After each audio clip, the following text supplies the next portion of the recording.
Wan Nurhidayah Soleha binti Wan Ismail, berumur 16 tahun.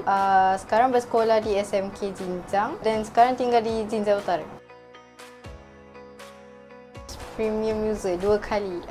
Sebelum ni Hope yang taja, lepas tu dapat scholarship daripada Pandai.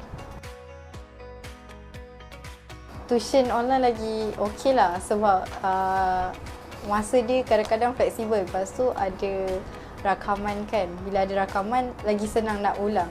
Bila kelas one to one ni susah sikit sebab tak ada ulangan. Lepas tu kadang-kadang cikgu cakap laju sangat. Tak boleh nak bagi tahu cikgu sebab malu kan.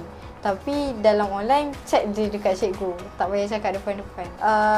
Biasanya jadual tuition tak tetap. Tapi bila dekat Pandai, diorang dah ada jadual tuition yang tetap. Hari ni belajar apa, hari ni belajar apa. So lagi senang lah saya nak tahu, nak buat revision awal-awal. Saya rasa Pandai sebenarnya banyak membantu.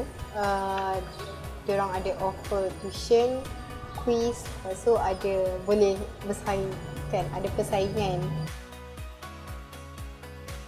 Pada kawan-kawan yang belum gunakan lagi app Pandai, saya harap anda semua boleh gunakan app Pandai selepas ni sebab app Pandai sebenarnya ada banyak feature menarik.